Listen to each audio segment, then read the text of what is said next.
భారతదేశంలో ఏ రాష్ట్రానికి దక్కనటువంటి గిఫ్ట్ ఇప్పుడు అమరావతికి దక్కింది అనేటువంటి వార్తలు సోషల్ మీడియాలో చక్కర్లు కొడుతున్న నేపథ్యంలో ఇంతకీ ఏంటా గిఫ్ట్ అనేది మనం విశ్లేషణ చేసుకునేటువంటి ప్రయత్నం చేద్దాం. ప్రస్తుతం మనతో పాటున్నారు ప్రముఖ రాజకీయ విశ్లేషకులు, ప్రముఖ సీనియర్ జర్నలిస్ట్ సిఎస్ రావు గారు. సార్తో మాట్లాడదాం. సార్ నమస్తే. సార్ నమస్తే. భారతదేశంలో ఏ రాష్ట్రానికి దక్కనటువంటి గిఫ్ట్ ఇప్పుడు అమరావతికి దక్కింది అనేటువంటి వార్త సోషల్ మీడియాలో చక్కర్లు కొడుతుంది. ఇంతకీ ఏంటా గిఫ్ట్? ఇటీవల కాలంలో అమరావతికి వస్తున్నటువంటి ప్రాజెక్ట్స్ కానీ, కంపెనీలు కానీ, ఫండ్స్ కానీ, ఇవన్నీ కనుక గమనిస్తూ ఉంటే మనం అమరావతి పంట పండింది. ఆంధ్రప్రదేశ్ రాజధాని అమరావతి భారతదేశంలోనే కాదు ప్రపంచంలో నెంబర్ 1గా నిలిచేలాగా చంద్రబాబు నాయుడు బాటలు వేస్తున్నారు అనే మనం గట్టిగా చెప్పచ్చు. ఇప్పుడు తాజాగా ఊహించినటువంటి ఇంకో గిఫ్ట్ వచ్చింది అమరావతికి. ఏంటి ఆ గిఫ్ట్ అంటే ఇప్పటి వరకు భారతదేశంలో ఏ రాష్ట్రానికి లేనటువంటి పైప్డ్ గ్యాస్, అమరావతి మొత్తానికి పైప్డ్ గ్యాస్ సదుపాయం కల్పించడానికి, పైపుల ద్వారా గ్యాస్ సరఫరా చేయడానికి ఇండియన్ ఆయిల్ కార్పొరేషన్ ముందుకు వచ్చింది. ఐఓసి ఇండియన్ ఆయిల్ కార్పొరేషన్ బయటకు వచ్చి ఒప్పందం కుదుర్చుకుంది ఆంధ్రప్రదేశ్ ప్రభుత్వంతో. అమరావతి ఏరియాతో పాటు ఆంధ్రప్రదేశ్ మొత్తం కూడా దాదాపు 80,000 కుటుంబాలకి, 80,000 హౌస్ హోల్డ్స్కి మీకు పైపుల ద్వారా గ్యాస్ని అందజేసేటువంటి ఒక ప్రాజెక్టు వచ్చింది. దానికి ఆంధ్రప్రదేశ్ ప్రభుత్వం గ్రీన్ సిగ్నల్ ఇచ్చింది. ఐఓసి ఒప్పందం కుదుర్చుకుంది. అమరావతి ప్రాంతం, అమరావతి సిటీ, ఆయన ఏదైతే అమరావతి సిఆర్డిఏ పరిధి ఉందో ఆ సిఆర్డిఏ పరిధిలో ఉండేటువంటి ప్రతి ఇంటికి పైపు ద్వారా గ్యాస్ సప్లై చేసుకోవచ్చు. రాష్ట్ర వ్యాప్తంగా అన్నారు. అంటే రాష్ట్ర వ్యాప్తంగా ఇప్పుడు గ్రామీణ ప్రాంతాల్లో కూడా ఈ పైపు ద్వారా గ్యాస్ సప్లై చేసేటువంటి సదుపాయం రాబోతుందా రానున్న రోజుల్లో? రాష్ట్రం మొత్తం పైపు ద్వారా అనేది సాధ్యం కాకపోవచ్చు. బట్ సిఆర్డిఏ పరిధిలో మాత్రం 100% హౌస్ హోల్డ్స్కి మీకు పైపు ద్వారా గ్యాస్ సప్లై చేసేటువంటి వెసులుబాటు ఐఓసి కల్పించబోతుంది. దానికి సంబంధించిన ఒప్పందాలు కుదిరినాయి. ఇలాంటి వెసులుబాటు ఎక్కడైనా ఉందా భారతదేశంలో, ఏ రాష్ట్రంలో ఉందా అంటే గుజరాత్లో ఒకే ఒక సిటీలో ఉంది. అది గిఫ్ట్ సిటీ. గుజరాత్లో ఉండేటువంటి గిఫ్ట్ సిటీకి ఆ ఏర్పాట్లు చేస్తున్నారు, ఇంకా పూర్తి కాల.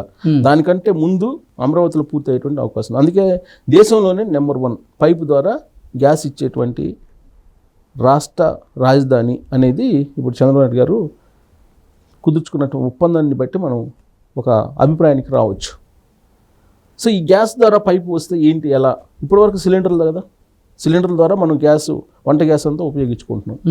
రాబోయేటువంటి రోజుల్లో పైపుల ద్వారా గ్యాస్ వస్తుంది. ఇప్పుడు ఏ విధంగా అయితే మన సెల్ ఫోన్లు రీఛార్జ్ చేసుకుంటున్నామో, అది ఛార్జ్ చేస్తేనే కదా పనిచేసేది. అవును. అలాగే నువ్వు ఎంత గ్యాస్ వాడుకుంటున్నావో అనేది ఒక మీటర్ పెడతారు. ప్రతి ఇంటికి ఒక మీటర్ పెడతారు. మీటర్ పెట్టి ఆ మీటర్ రీడింగ్ని బట్టి నీకు గ్యాస్ వినియోగాన్ని బట్టి బిల్లు ఛార్జ్ చేయాల్సి వస్తుంది. సో ఇక నుంచి గ్యాస్ బుకింగ్ ఇలాంటివి ఏమి ఉండవు రాబోయే రోజుల్లో అమరావతిలో. అమరావతి అనేది గ్రీన్ సిటీ. అందుకే అమరావతి అనేది రాబోయేటువంటి రోజుల్లో ప్రపంచంలోనే నెంబర్ 1 సిటీగా ఎదగబోతుంది. గ్రీన్ సిటీగా, పొల్యూషన్ లేనటువంటి సిటీగా, సమస్యలు లేనటువంటి సిటీగా, కేబుల్ కనిపించినటువంటి సిటీగా. జనరల్గా ఇప్పుడు ఏంటి, మనం హైదరాబాద్లో చూస్తున్నాం, చెట్లు కొట్టేస్తుంటారు రోజు. దేనికి? పవర్ మొత్తం ఈ తీగల ద్వారా కనిపిస్తుంటుంది. అలాగే ఫోన్లు, తర్వాత కేబుల్స్, ఏది ఈ సిటీ కేబుల్, ఈ టీవీకి సంబంధించిన కేబుల్స్, ఫోన్ కేబుల్స్, ఇవన్నీ కనిపిస్తుంటాయి హైదరాబాద్లో. వీటిని మనం అండర్ గ్రౌండ్లో వేయటానికి లేదు హైదరాబాద్లో, ఛాన్సే లేదు. కానీ అమరావతిలో సిఆర్డిఏ కుదుర్చుకున్న ఒప్పందం ప్రకారం ఒక్క కేబుల్ కానీ, ఒక్క ఎలక్ట్రిక్ వైర్ కానీ ఏమీ కనిపించదు. మొత్తం అండర్ గ్రౌండ్లో ఉంటాయి, అన్నీ అండర్ గ్రౌండ్లోనే ఉంటాయి.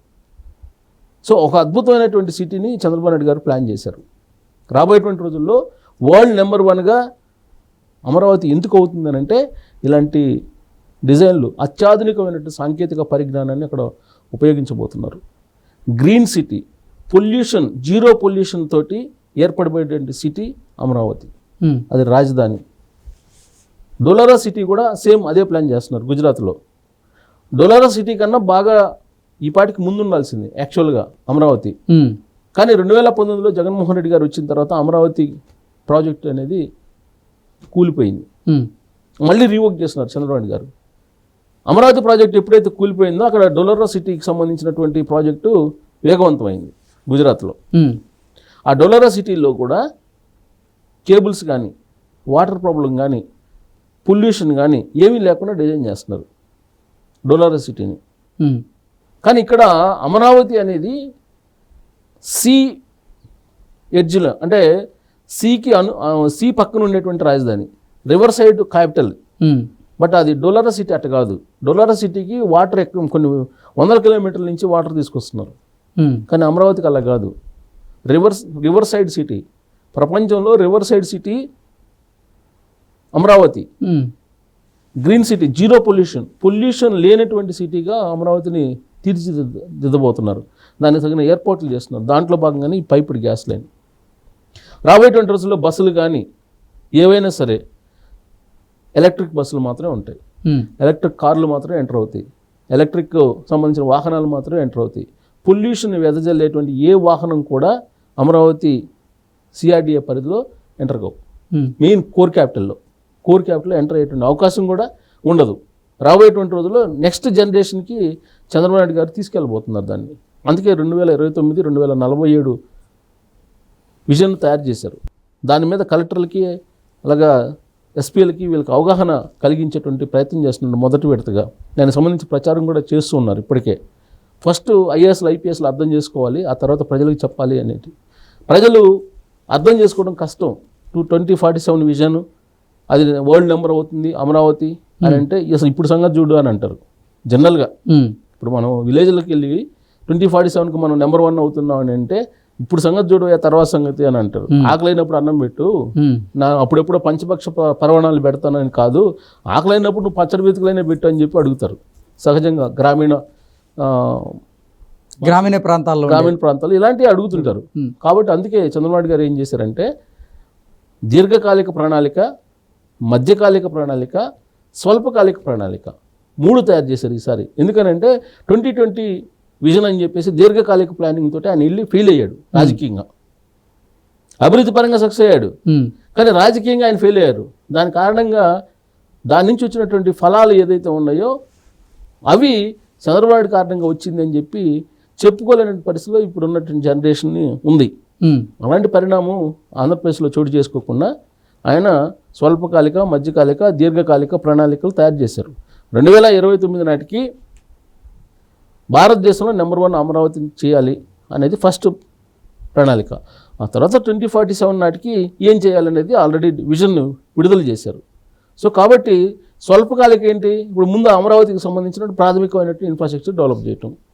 అందుకే ఇప్పుడు అసెంబ్లీ, సెక్రటేరియట్, హైకోర్టు ఇవన్నీ నిర్మిస్తున్నారు. అంటే కోర్ క్యాపిటల్ తర్వాత రింగ్ రోడ్డు తర్వాత అవుటర్ రింగ్ రోడ్డు, ఇలా ప్లాన్ చేసుకున్నారు. ఆయన ప్లాన్ చేసుకుని ఒక growth engine, Andhra Pradesh growth engine ఏదంటే అమరావతి అనేది చెప్పడానికి ప్రయత్నం చేస్తున్నాడు. దాంట్లో భాగంగా ఆయన గుజరాత్లో గిఫ్ట్ సిటీ ఏదైతే ఉందో ఆ గిఫ్ట్ సిటీలో ఉన్నటువంటి పైప్ లైన్ గ్యాస్ సరఫరా ఏదైతే ఉందో ఆ తరహాని మించి ఇక్కడ ఏర్పాటు చేస్తున్నారు. అది ఒక గిఫ్ట్ అమరావతికి, ఇప్పుడు మరో గిఫ్ట్ అనుకోవాలి. Okay sir, thank you so much. Thank you.